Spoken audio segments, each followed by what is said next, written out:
छायाकार बंधु और पत्रकार बंधुओं का हार्दिक स्वागत। मैं मेयर शैलजा सचदेवा आप सबका नगर निगम में आने में हार्दिक स्वागत करती हूँ। जैसा कि आप सब जानते हैं कि 3 दिन पहले जो पहलगाम में आतंकी हमला हुआ, मैं उसकी कठोर निंदा करती हूँ और अपने प्रधानमंत्री मोदी जी पर विश्वास जताते हुए अपने भारत की तमाम जनता को ये आश्वस्त करना चाहती हूँ कि वो जो निर्णय लेंगे, कठोर निर्णय आतंकवाद के खिलाफ, उसमें हमारा पूरा देश, हर भारतवासी उनके साथ खड़ा होगा और उनके कंधे से कंधा मिलाकर उनके साथ चलेगा और आतंकवाद को जड़ से खत्म करने में हम भारतवासी अपने देश के प्रधानमंत्री मोदी जी का हर संभव सहायता करेंगे। अपनी इच्छा शक्ति से और अपनी इच्छा शक्ति के बल से हम उनको एक मोरल सपोर्ट देंगे जिससे कि वो आतंकवाद को जल्द से जल्द खत्म कर सके। उसके बाद अब आज की जो प्रेस कॉन्फ्रेंस है, जैसे कि आप सब जानते ही हैं कि 25 मार्च को हमने मेयर पद की शपथ ली थी, तो आज 25 अप्रैल है, 1 महीना हो चुका है।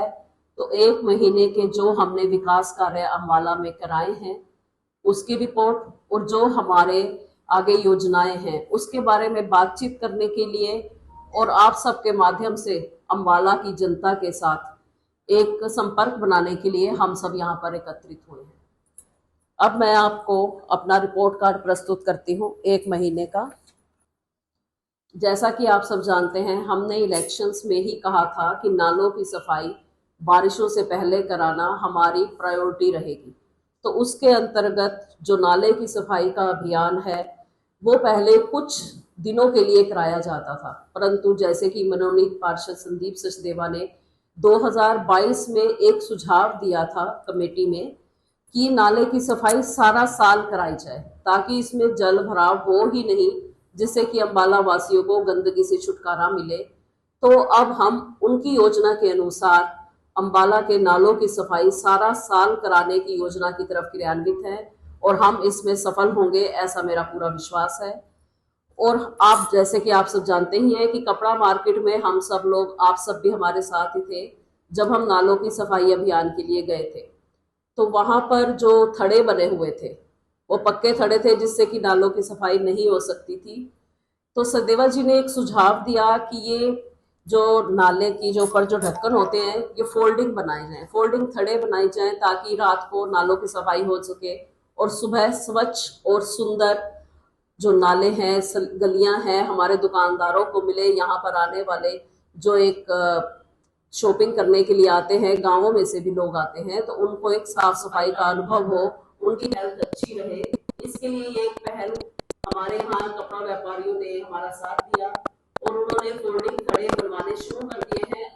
हम 2 या 4 दिनों में आपको वो दिखाने के लिए ले चलेंगे ये फोल्डिंग खड़े कैसे है और इसका क्या यूज रहेगा, कितने ये फायदेमंद रहेंगे हमारे अम्बाला में नालों की सफाई के लिए। और जो अम्बाला ड्रेन और सेशन ड्रेन की सफाई अभियान वो भी पूरे जोरों शोरों से चल रहा है। हम दोनों व्यक्तिगत रूप से जाकर वहां पर नियमित सफाई कराते रहते हैं और उसमें जो हमें सबसे बड़ी प्रॉब्लम का सामना करना पड़ रहा है वो हमारे द्वारा ही पैदा की गई है, वो है पॉलीथीन की समस्या। पॉलीथीन की समस्या और जो गंदगी हम नालों के बीच में डाल देते हैं, चलते फिरते हम पॉलीथीन का एक थैला लेते हैं, अपने घर का कूड़ा इकट्ठा करते हैं और उसको गांठ लगाकर नाले के बीच में फेंक देते हैं। और जो हमारे घर का वेस्ट मटेरियल है, कपड़े हैं, गमले हैं, सामान है, वो सब हम नालों में फेंकते हैं। ये एक जागरूक नागरिक का कर्तव्य नहीं है। एक जागरूक नागरिक का कर्तव्य है कि जो हमारे घर की वेस्टेज है उसे हम यथास्थान दें, गीला कूड़ा अलग करें, सूखा कूड़ा अलग करें और हम अपने जो सफाई कर्मचारी हैं आते हैं कूड़ा लेने के लिए उनको दें। जो उनका टाइम वेस्ट होता है सफाई करने में, इन कूड़े को अलग अलग करने में ही आधा दिन निकल जाता है। तो इससे हमारी सफाई व्यवस्था पर असर पड़ता है, उनके कार्य क्षमता पर असर पड़ता है। हमें एक जागरूक नागरिक होने के नाते इन सब बातों का ध्यान रखना होगा। ये छोटी छोटी बातें हैं। लोग कहते हैं कि अम्बाला कभी भी सुंदर नहीं हो सकता, इट्स इम्पॉसिबल, अम्बाला साफ नहीं हो सकता, परंतु मेरा ये मानना है कि the word impossible itself says I am possible. तो उसी अपनी सोच बदले तो आई एम पॉसिबल कहें और अपने आप को बदले, अपनी सोच बदले और जो हम गलत कदम उठाते हैं हमें ये हमारी ये दिनचर्या बन चुकी है कि हम पॉलिथीन का इस्तेमाल करें, अपनी दिनचर्या में बदलाव लाएं, अपनी सोच बदले तो अंबाला भी सुंदर हो सकता है, ये मेरा मानना है। हमने ड्रेन की सफाई के साथ साथ नया गांव कृष्णा कॉलोनी में पेयजल की समस्या जो पिछले 1 हफ्ते से चल रही थी, उसको भी मौके पर ही उसका निदान कराया और लोगों को पेयजल की सुविधा उपलब्ध कराई। और फॉगिंग आप सबको जानते ही हैं कि अंबाला में मच्छरों का प्रकोप हमेशा ही रहता है, तो फॉगिंग स्टार्ट हो चुकी है। डेंगू मलेरिया फैलने से पहले ही फॉगिंग करा दी जाए ताकि लोगों का स्वास्थ्य ठीक रहे, इस बारे में हम कार्यरत हैं। और निगम की कार्यशैली में परिवर्तन आया है, ये मैं नहीं कह रही, ये यहाँ पर आने वाले लोग कह रहे हैं, जो मुझसे मिलते हैं वो कहते हैं कि निगम की कार्यशैली में परिवर्तन आया है। अब यहाँ का स्टाफ, यहाँ के कर्मचारी और अधिकारी हमारी बात सुनते हैं, और अगर वो नहीं सुनते हैं तो हम लोग यहाँ पर हैं उनकी बात सुनने के लिए, हम यहाँ पर उपलब्ध है।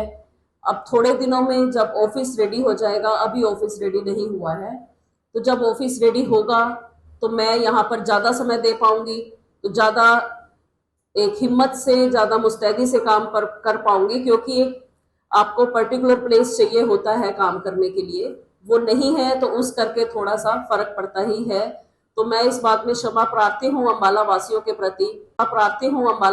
प्रति कि मैं उनको वो सुविधा नहीं दे पा रही हूँ, और गर्मी में उनको आना पड़ता है और सारी समस्याएं गर्मी में ही सुनी जाती हैं।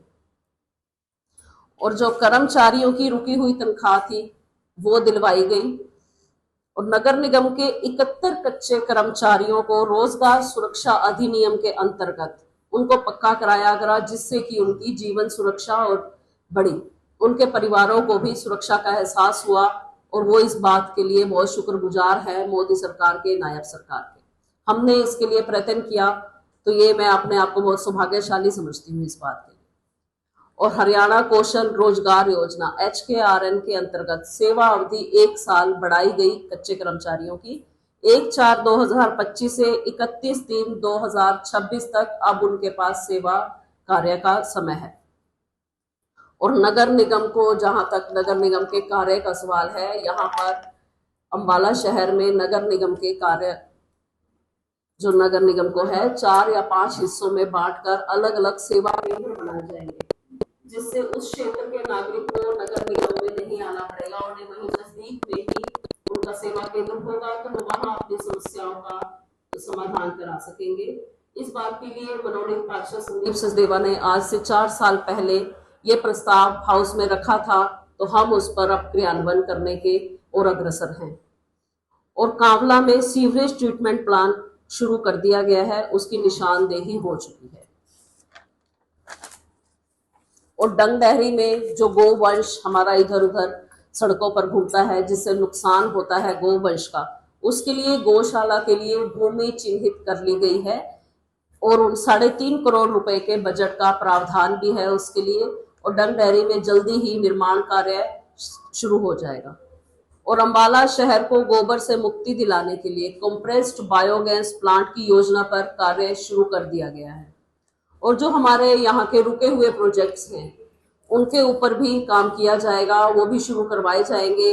इसी श्रेणी में महावीर पार्क को 4 करोड़ रुपए का धनराशि दी गई है, ताकि वो पूरा हो सके और हमारे अंबाला के वासी उसका फायदा उठा सके।